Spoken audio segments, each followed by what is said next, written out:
Thunderslap. Hey guys, what's going on? Captain Ratchet here with Thunderslap Tech with another review. Today we're going to be reviewing the Razer Viper. Let's get to it. Now, I did buy the Razer Viper on Amazon for $79.99, and yeah, compared to other mice, it's a little on the pricier side of things. Whether or not it's worth it though, that's what we'll be finding out. Now, the packaging does come in the iconic Razer colors, black and green. Now, on the front, we have the most notable features listed, that being the optical mouse switch, the 69-gram design, and the Razer SpeedFlex. And on the back, just more of the same. Now, me personally, the only Razer product that I've ever owned is the Razer bungee that I have, which I don't exactly love. It's not the worst, not the best, but I have heard the horror stories about Razer, from Razer Synapse to just the shitty quality of their gamer equipment. But I gotta say, with this being my first Razer product, I'm impressed. Now, straight out of the box, there's no foam padding or anything. It just comes like any other electronic thing wrapped in plastic, right? It does come out with this little letter from Razer, yada yada yada. Shipping took no more than 2 days because I do have Amazon Prime, and the packaging is perfect. Did drop it, but the mouse still works. The instruction manual, you get what I'm saying. I'm just gonna get rid of all this stuff that I really don't need or even care for, and let's just get down straight to it, right down to the mouse. The shape is exactly the same as the Model O with slight differences, so out of the box when I grabbed it, it felt just like my main. These are the dimensions for the mouse. The height being 37.81 millimeters, the length being 126 millimeters, and a width of 66.2 millimeters. So the Model O does fit my palm a little bigger, but just out of the box, I was able to use the Razer Viper just like my main mouse. The matte coating on it is good, and there's like this type of texture on the sides that I can't really compare to something, but it actually does give you better grip. It's got like grooves or it's just hard to explain. You'll just have to like hold the mouse in your own hand, but the coating's great. Razer does say the mouse weighs 69 grams, but on my scale it came out to about 70 grams. And again, that is with the cable, but it's a lightweight mouse without any of that honeycomb shell, like another mouse exactly like the XM1. So that just goes to show you the honeycomb is not needed to achieve these low weights. So in order to test Razer's optical mouse switches, I did my best scientific test. I went on humanbenchmark.com, used the reaction time test, and compared my results from the Razer Viper to the results to my XM1 mouse, which by the way has some of my best results, having after 10 tries having an average of around 206 milliseconds. So I did this 10 times with the Razer Viper, and my average came out to around 213 milliseconds, which compared to the 206 is very close, very similar. So Razer's optical switches. So again, this test is not the most scientific or most accurate. There is a big part of human error on my end, so take that with a grain of salt. But Razer's optical mouse switches are top tier. They are as good, if not better, than most standard mechanical switches on most mice. So yeah. Now the Viper does come with 8 programmable switches that you can use. You got the mouse 1, mouse 2, the 4 side buttons, the scroll wheel button, and the DPI button on the bottom. Now personally, all the buttons were great except for the side buttons, which I kinda had to get used to, but I did get used to them, and they're not as big a problem as they first were.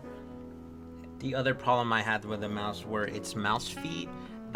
They are not as good as Hyperglide's or any other aftermarket feet. They feel scratchy. I don't know if it's whether or not it's the mouse feet or they're just misplaced, but I definitely cannot wait till Hyperglide comes out with some mouse feet for the Razer Viper. I will definitely be copying those. So those are my two big main issues with the mouse.